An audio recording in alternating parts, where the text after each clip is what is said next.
Good day, everyone. This is Winners Bagyo, and today I'm going to talk about the early modern period, focusing on some of the major authors and texts of the 18th century, as well as the work of the great playwright William Shakespeare. But first, let's talk about the 18th century. The Augustan Age was the first half of the 18th century, around the early 1070s. During this time, English writers like Alexander Pope and Jonathan Swift tried to follow the style of the ancient Roman poets such as Virgil, Ovid, and Horace, who lived during the time of the Emperor Augustus. These writers focus on politics, society, and human behavior, and they often use satire or a funny or clever way to criticizing people's mistakes and social problems. Their works were written in smart, organized, and moral ways showing both intelligence and wit. William Conqueror was an English playwright born on January 24, 1670, and he greatly influenced of the English comedy of manners. He died on January 19, 1729 in London. Conqueror's father was an army officer who was stationed in Ireland, where William went to school at Kilkenny College, known as the Eton, Ireland, in 1686. He studied at Trinity College, Dublin, where he met Jonathan Swift, who became his lifelong friend. Later, Conqueror moved back to England and studied law at the Middle Temple in London. Conqueror became famous in 1693 with his first play, The Old Bachelor, which was a big success. His next play is A Double Dealer was not well received at first but later became respected by critics. In 1695, his play Love for Love was another hit and helped make him manager of a new theater in Milton Inn Field. His most famous play, The Way of the World in 1070s, is considered one of the most greatest comedies in English literature because of its clever dialogue and sharp social satire. William Conqueror's work is The Old Bachelor, Love for Love, and The Way of the World. The Old Bachelor in 1693, this was a William Conqueror's first play that became an instant success. It is a comedy of manner that makes fun of love, marriage, and deceit among rich and fashionable people. The story is about an old man who pretends not to care about love or women, but in the end, he tricked into marriage. The play is filled with witty dialogue, clever twists, and humor that expose the foolishness of society. Next is Love for Love in 1695. This play is a romantic comedy about love, family, and money. The main character, Valentine, wastes his fortunes or pretends to be insane to avoid losing his inheritance. Throughout the story, Conqueror showed the foolishness and greed of people when it's come to love and wealth. It is known for its clever dialogue and humorous scene, showing Conqueror's sharp observation of human behavior and society.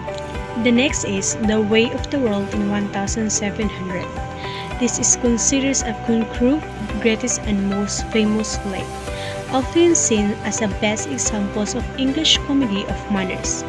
The story centers on Mirabels and Millamant, two lovers who plan to marry but must first win the approvals of Millamant's aunts. The play satirizes love, marriage, and the social custom of the upper class. It includes the famous Proveso scene where the two lovers discuss conditions and rules they want before marriage, showing ideas, equality, respect, and true love. The play criticizes greed, hypocrisy, and pretension while celebrating intelligence and sincerity. The next famous writers of the 18th century is Daniel Defoe. Was born around 1660s in London, England. He was the son of the butchers and was supposed to become a minister, but he chose to go into business instead. He experienced both success and failure as a merchant, which later influenced his writing about real life and ordinary people. Defoe was also active in politics. He wrote pamphlets expressing his opinions, and one of them is The Shortest Way of Dissenters in 1702, caused him to be arrested. Later, he worked as a journalist and even as a government spy. As a writer, Defoe became famous for his realistic stories. His most popular novel is Robinson Crusoe in 1719, about a man stranded on an island who learned to survive on his own. He also wrote Moll Flanders, a journal of the Black Year, and Colonel Jack. Defoe works often talk about adventure, survival, morality, and the lives of the common people. He shows how hard work and faith can help people. Daniel Defoe died in 1731, probably in poverty, but he is remembered as one of the founders of the English novel. His story, especially Robinson Crusoe, continue to inspire readers all over the world. Daniel Defoe's work is the Robinson Crusoe, Moll Flanders, and a Journal of the Black Year. Robinson Crusoe in 1719 is Daniel Defoe's most famous novel. It tells the story of a man named Robinson Crusoe who becomes stranded on a desert island after a shipwreck. Alone without help, he learned how to survive by building a shelter, growing food, and using his intelligence and faith. Later, he meets a native man he calls Friday, who becomes his companion. The story teaches lessons about survival, hard work, faith in God, and human strength. Is it often considered one of the very first English novel. Next is Moll Flanders in 1722. Moll Flanders is about a poor woman who struggles to survive in a harsh and unfair society. To escape poverty, Moll uses her beauty, cleverness, and sometimes crime. She becomes a thief and marries several men for money. Despite her wrong choices, she always hopes for a better life and finally repents. The novel shows the life of women during the 18th century and talks about morality, sin, poverty, and the desire of a second chance. Next is A Journal of the Black Year in 1722. A Journal of the Black Year is written like a diary about the Great Plague that struck London in 1665. It describes how people react to fear, death, and sickness all around them. The narrator observes the panic, the suffering, and how the society tried to survive during the disaster. Although the story is fictional, Daniel Defoe made it sound very real by using detailed and believable descriptions. The book explores themes of human courage, faith, and survival in the face of its tragedy. Next famous writer of the 18th century is Henry Fielding. Was an English novelist and playwright born in 1707. He is often called one of the founders of the England novel, along with Samuel Richardson son. Fielding came from a family connected for nobility and studied at Eton College, where he developed a love of literature and classical works. He began his career as a playwright and wrote about 25 plays, many of which made fun of politics corruption. However, in 1737, the Licensing Act passed, requiring all plays to be approved by the government. This law ended Fielding's stage career because it restricted political style. After that, Fielding turned to journalism and novel writing. Fielding's work is Joseph Andrews, Tom Jones, and Amelia. Joseph Andrews in 1742, his novel tells the story of Joseph Andrews, a good and moral young man who worked as a servant. After rejecting the advances of his mistress, Lady Booby, he is fired and goes on a journey home with his friend Parson Adams. Along the way, they face many adventures that test their honesty and virtue. The novel is both funny and moral, showing Fielding's criticism and hypocrisy and his belief in goodness and true religions. Next is Tom Jones in 1749, considered Fielding's greatest work. Tom Jones tells the story of a kind but mischievous young man named Tom, who is raised by a wealthy benefactor. Tom's adventures, mistake, and love for a woman named Sophia Western lead him through many trials until he discovers his true identity and moral worth. The novel explores human nature, love, and virtue. mixing humor with serious and lesson about life and society. Next is Amelia in 1751. Amelia followed the story of devoted wife Amelia and her husband Captain Booth, who faces debt, imprisonment, and moral struggles. Despite many hardships, Amelia remained faithful and strong. The novel focuses on marriage, loyalty, and the challenges of a family life. It is more serious in tone and shows Fielding's deep sympathy for women and moral values. Next famous author is Thomas Way, was an English poet born on December 26, 1716 in London, and he died on July 30, 1771 in Cambridge, England. He is best known for his poem An Elegy written in a country churchyard, one of the most famous lyric poems in English literature. Though he did not write many poems, he was the most important poet of the mid-18th century and a precursor of the Romantic movement. Early life and education. Gray grew up in a wealthy but unhappy family. He was the only one to survive among the 12 children. His mother worked hard to support his education. He studied at Eton College, where he preferred books, poetry, and quiet study over sport. At Eton, he became close friend with Horace Walpole, Richard West, and Thomas Ashton, forming a group called the Quadruple Alliance. Thomas Gray's work is Elegy written in a country churchyard in 1751. These poems reflect on death, life, and equality of all people in the face of morality.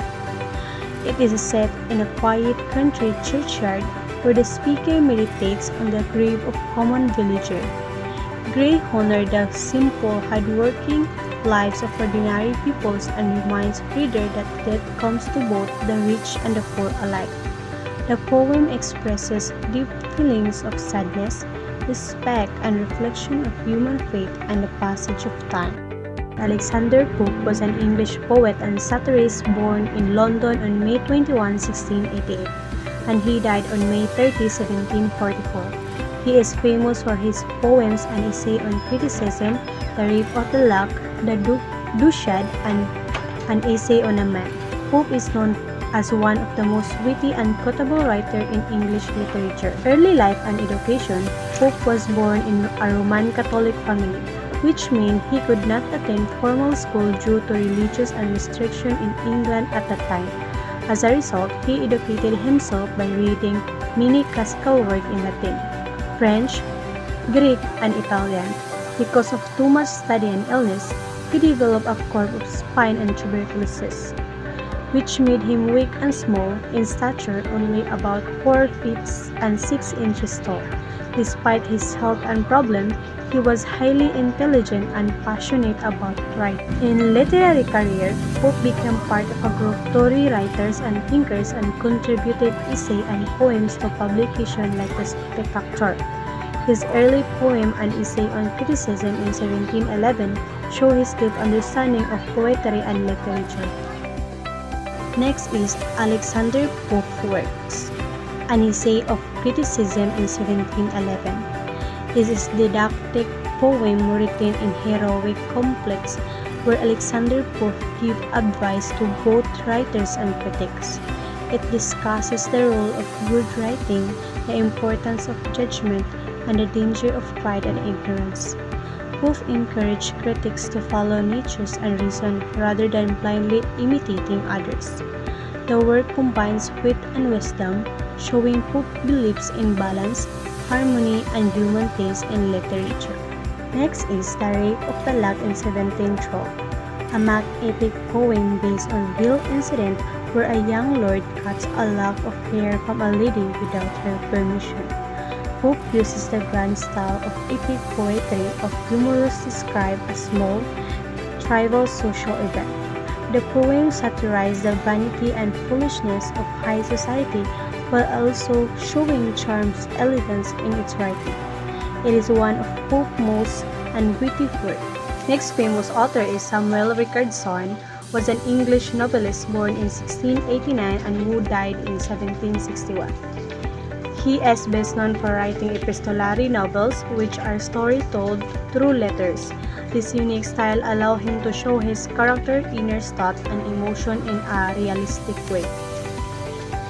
Life and career. Before becoming a writer, Richardson worked as a printer in London.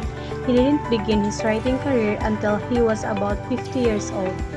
His novels were new and exciting for readers at the time because they focused deeply on the feelings, struggles, and moral of his characters instead of just event or action. One of famous work of Richardson is Pamela in 1740. This novel tells the story of a young maid named Pamela who is chased by her rich master, Mr. B.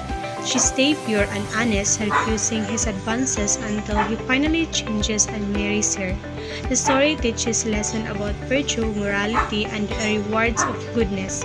It is only the first novel written in the form of letters. Next is Clarissa in 1748, a tragic story about a young woman named Clarissa Harlowe who is forced by her family to marry a man she doesn't love. When she runs away with Lovelace, he betrays and ruins her. The novel shows her suffering, courage, and strong moral characters until her death. It teaches about the danger of pride, pressure, and loss of innocence. Next is Sir Charles Grandison in 1753. This novel presents Sir Charles Grandison as a perfect gentleman, kind, moral, and honorable. The story shows his good behavior toward women and society. Richardson uses him as an example of how true Christian and nobleman should act. It focuses on goodness, manners, and moral value. Next is Tobias Smollett, who is a Scottish novelist known for his satirical, humorous story. He was born in 1721 in Scotland and died in 1771 in Italy. Smollett's works are lively, funny, and full of colorful characters, giving readers a vivid pictures of 18th century British life. Life and career. Smollett came from a family of lawyers and soldiers. He studied in Glasgow where he learned medicine and other subjects, and later moved to London to work as a surgeon. Aside from his medical career, he also wrote poems and plays, including The Tears of Scotland and poems expressing his sadness about his country's suffering. One of his famous works is Roderick Random in 1748. This novel tells the story of Roderick Random, a poor Scottish boy who faces many hardships in life. He travels to different places, joins the navy, and experiences both cruelty and kindness. Through his adventure, the novel shows the unfairness of society and the struggle of the poor. Next is Humphrey Clinker, 1771, Smollett's last and most famous novel, written in the form of letters. It tells the story of a family traveling around England and Scotland with their servant Humphrey Clinker. The story is filled with humor and shows different sides of society, teaching kindness, understanding, and good behavior. Next is Peregrine Pickle in 1751. It follows the life of Peregrine Pickle, a proud and mischievous young man who often causes trouble. He travels across Europe and experiences many funny and serious adventures. The novel mixes humor with lessons about pride, friendship, and human weakness. Next famous writer is Anne Radcliffe. Born on Ward on July 9, 1764 in London, was one of the most important English Gothic novelists. She was known for creating mystery, terror, and suspense while combining them with romantic beauty and emotion. She married William Radcliffe, a journalist who supported her writing career. Although her love novels often took place in foreign and mysterious lands, she lived a quiet life and rarely traveled. Her only trip abroad was Holland and Germany in 1794. Her famous work is The Mystery of Udolpho, when Emily faces danger and mystery in the castle of Udolpho. Next is The Italian, when Elena and Vivaldi love is tested by danger and evil. And the last is The Romance of the Forest, when Adeline discovered dark secret in the haunted abbey. Horace Walpole was an English writer and art collector known as the son of Prime Minister Robert Walpole. He built the Gothic-style villa Strawberry Hill and wrote The Castle of Otranto in 1764. William Shakespeare was a famous English poet, playwright, and actor known as a Bard of Avon. He wrote many timeless works that explore love, power, and tragedy. Although Shakespeare is not part of the 18th century, he belonged to the Renaissance period. His most famous works include Romeo and Juliet, Hamlet, and Macbeth.